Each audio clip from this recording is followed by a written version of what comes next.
We've talked quite a bit about issues around transgender bathrooms, right? So the background is there's this question that is increasingly coming up in schools. It's coming up in all sorts of public buildings.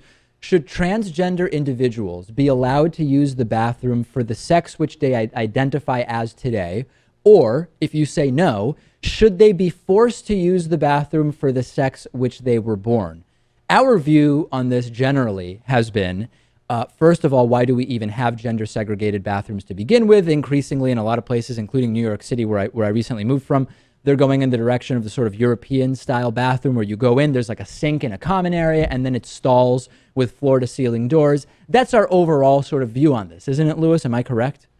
Yes, that view is shared on the program. Now, the frequent critical response we get to this is, listen, it's two dudes sitting in a room. You don't understand the intimidatory nature that can be created when physically large men, people who are biologically male, are in a women's locker room or in a bathroom downstairs in some dark restaurant, etc., and that we're not being sensitive to that. So in the interest of sort of being very clear, that is a critique that we sometimes receive, Lewis, when we've talked about this in the past. Now let's talk about what's happening in South Dakota. South Dakota lawmakers have passed a bill on transgender bathroom use, and they've outlawed transgender public school students from using restrooms and locker rooms consistent with their gender identity. It has not yet been signed by the governor, but the governor, Republican Dennis Daugaard, has said it sounds like a pretty good idea. He likes the sound of this, Lewis.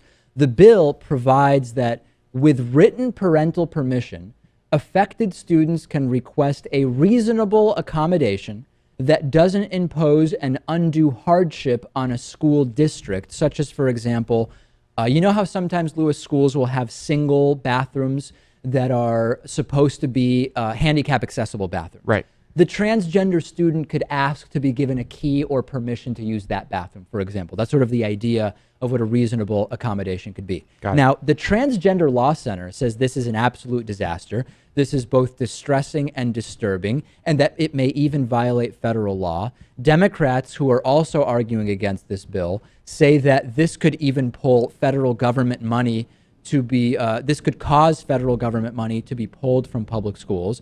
And the most absurd part of this is that the law, as it's written, talks about chromosomes, and it's such an obvious attempt to scientifically delegitimize the concept of transgenderism when we know that both the medical and psychological communities at this point recognize the legitimacy of transgender people transitioning, identifying as the gender that feels authentic to them.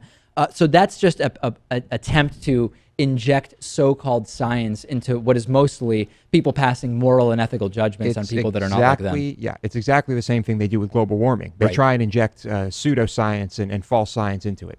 And the other thing I want to add here is that if states... that climate change, not global warming, climate change. Yes, that's the right term for it.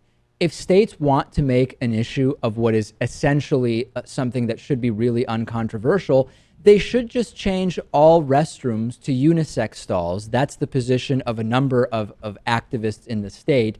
And I have to tell you, we talk about this so much, Lewis. When is the last time this was actually an issue? Mike Huckabee has talked about if this was the rule when he was in high school, he would have taken it as an opportunity to be a peeping Tom in the girls' locker room. It sounds like Mike Huckabee is the biggest problem here because we're not actually hearing about any issues in the states that have already passed laws where students can use the bathroom for the sex with which they identify. This is an issue mostly in the minds of religious conservatives. And people are terrified. People are scared of this. I know you can't imagine being scared of something like this. I can't imagine it. Yeah. I guess maybe we can try to put ourselves in the shoes of those people. How do you make them unafraid? It's hard for me to put myself truly in the shoes of a religious conservative who has been raised their entire life to be afraid of anything that is different than them. Well, you know what? It's not all religious conservatives in these cases. No. I mean, those are probably the ones passing this bill. Most loudly. But there are plenty who are still very scared of the thought of someone who is transgender being in their bathroom. We'll see what ultimately happens with this law, and we'll see if other states say, hey, this is a great idea. Let's copy this exact same thing. GameFly is sort of like Netflix for video games. They have over 8,000 new and classic games for Xbox One, Xbox 360, PS4, PS3, Wii, and a bunch of other platforms. And you can play as many games as you want for one monthly fee. And if you find some games you want to keep, you can buy them for a low used price. There's never any due dates or late fees. And our audience can get a free 30-day trial at gameflyoffer.com/TDPS. The games are shipped directly to you with return envelopes included. There's no contracts, and you can rent games through the mobile app. Get the free 30-day trial for the David Pakman Show audience and support our show by going to gameflyoffer.com/TDPS.